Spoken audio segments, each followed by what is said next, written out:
तीसरा प्रश्न, भगवान जिसे चाहो वह ठुकराता क्यों? क्योंकि प्रत्येक व्यक्ति को आत्मरक्षा का अधिकार है।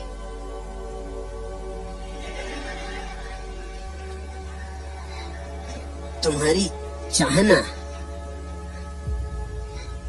दूसरा भागता होगा कि बचो भाई, ये आदमी आया। क्योंकि जहां जहां लोगों ने चाहत देखी वहीं वहीं बंधन पाए, और जहां जहां किसी के प्रेम में पड़े वहीं फांसी लगी। तुम्हारा प्रेम है क्या? बस वैसा ही है जैसा मछली मार मछली पकड़ने के लिए कांटे पे आटा लगाता है। मछली फंस जाती आटे के कारण। मछली मार का प्रयोजन मछली को आटा खिलाना नहीं, मछली मार का प्रयोजन आटा खाने में कांटा फंस जाए उसके मुंह में, बस। आटा तो तरकीब है। तुम पूछते हो जिसे चाहो वह ठुकराता क्यों? तुम्हारे चाहने में कांटा है। तुम सोचते हो आटा ही आटा है, लेकिन तुम जरा गौर से विचारो, तुमने जिसको चाहा उसका जीवन दुख में बना दिया या नहीं? जिसने तुम्हें चाहा उसने तुम्हारा जीवन दुख में बना दिया या नहीं? इस प्रेम के नाम पर जो चलता है, इसमें फूल तो कभी कभार खिलते, कांटे ही कांटे पलते। कभी 100 में एक आध मौके पर कभी फूल की झलक मिली हो तो मिली हो, 99 मौकों पर तो कांटा चुभा और बुरी तरह चुभा और नासूर बना गया और घाव छोड़ गया। तुम्हारी चाहत शुद्ध नहीं है, इसलिए लोग बचना चाहते। तुम ये मत समझो कि लोग कुछ गलत है। प्रश्न पूछने वाले की मर्जी यही है कि लोग कुछ गलत है, कि मैं तो इतना प्रेम का थाल सजा के आता और लोग चले एकदम भागे, पुलिस को बुलाने लगते, और मैं तो सिर्फ प्रेम का थाल सजा के आया था। मैं तो कहता था आरती उतारूंगा आपकी। आप चले क्यों? तुम्हारे प्रेम के थाल में जहर है, हर वासना में जहर है। तुम अपनी वासना को प्रार्थना बनाओ, फिर कोई नहीं भागेगा। फिर लोग तुम्हें खोजते आएंगे, तुम्हारे पास बैठ के शांति पाएंगे, तुम्हारी छाया में विश्राम पाएंगे। तुम्हारी आंख उन पर पड़ जाएगी, वो धन्यभागी हो जाएंगे। तुम अपनी वासना को प्रार्थना बनाओ। क्या मतलब है मेरा वासना को प्रार्थना बनाने से? वासना में जो ईर्ष्या है उसे जाने दो, वासना में जो द्वेष है उसे जाने दो, वासना में दूसरे के शोषण करने की जो आकांक्षा है उसे जाने दो, वासना में दूसरे का मालिक बनने की जो वृत्ति है उसे जाने दो, और तब तुम्हारी वासना शुद्ध होकर प्रार्थना बन जाएगी। तब तुम दोगे और उत्तर में कुछ भी न मांगोगे। तब तुम प्रेम दोगे, उत्तर में कुछ भी न मांगोगे। तब तुम्हारे प्रेम में सिर्फ आटा होगा, कांटा नहीं होगा।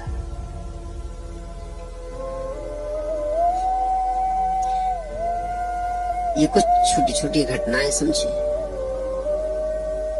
मुल्ला नसरुद्दीन से उसके मित्र चंदूलाल ने पूछा, मुल्ला अगर तुम शादी ही करना चाहते हो तो उसी लड़की से क्यों नहीं कर लेते जिसके साथ रोज शाम को सागर की सैर करने जाते? मुल्ला ने कहा, अगर मैं उसी से शादी कर लूंगा तब मेरी शामें कैसे कटेगी?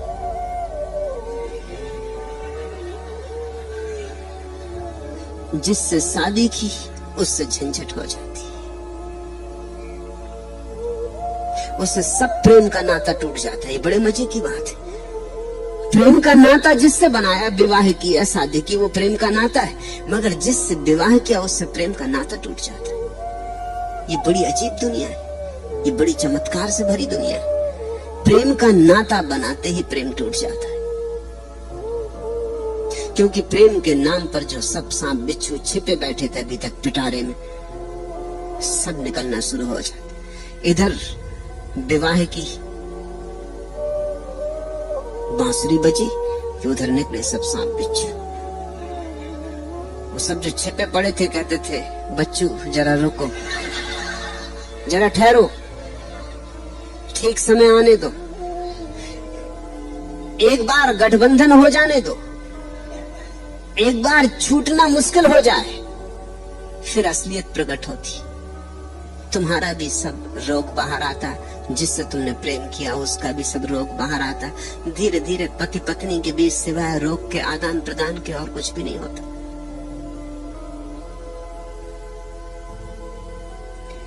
मुल्ला नसरुद्दीन से किसी ने पूछा, प्रेम के विषय में आपका क्या अनुभव? मुल्ला ने कहा, यही 2 बार निराशा। पहली बार इसलिए कि एक स्त्री ने ना कहा, और दूसरी बार इसलिए कि दूसरी स्त्री ने हाँ कहा।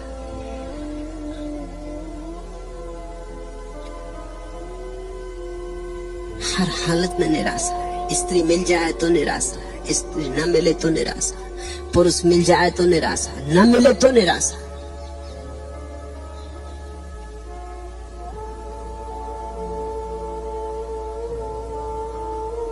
मुल्ला नसरुद्दीन की पत्नी उससे कह रही थी, मैं अपने नए पड़ोसियों से तंग आ चुकी हूँ, हमेशा आपस में लड़ाई झगड़ा करते रहते। मुल्ला ने कहा, एक समय ऐसा भी था जब ये दोनों एक दूसरे से बेहद प्यार करते थे।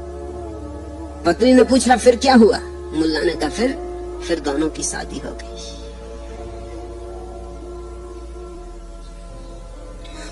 और मुल्ला से किसी ने पूछा, तुमने कैसे उस औरत से विवाह करने का निश्चय कर लिया है? वह सुंदर हो सही, मगर तुम्हें पता है नसरुद्दीन, उसके पिछले 5 पति पागल खाने में।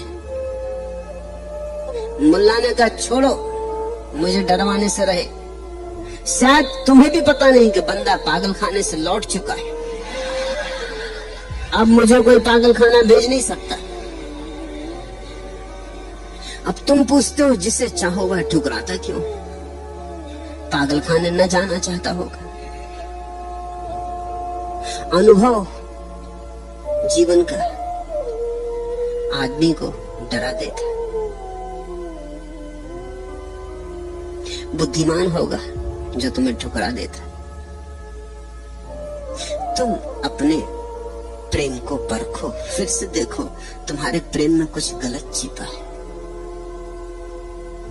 तुम्हारे प्रेम के वस्त्रों में जंजीरें हैं, प्रेम का आवरण है, भीतर कुछ और है।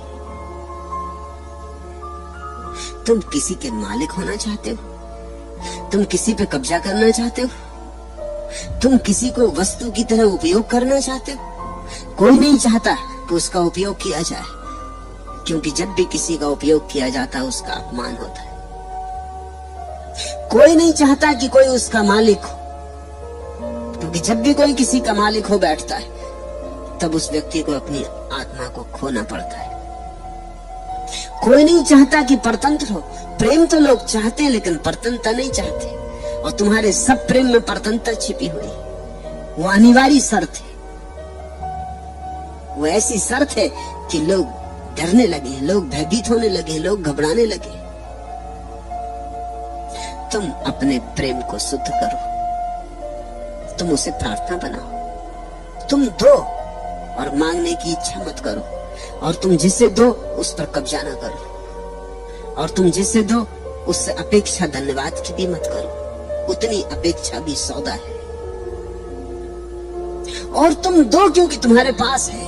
और मैं तुमसे कहता हूं कि तुम अगर दोगे तो 1000 गुना तुम्हारे पास आएगा, मगर मांगो मत। भिखमंगों के पास नहीं आता, सम्राटों के पास आता है।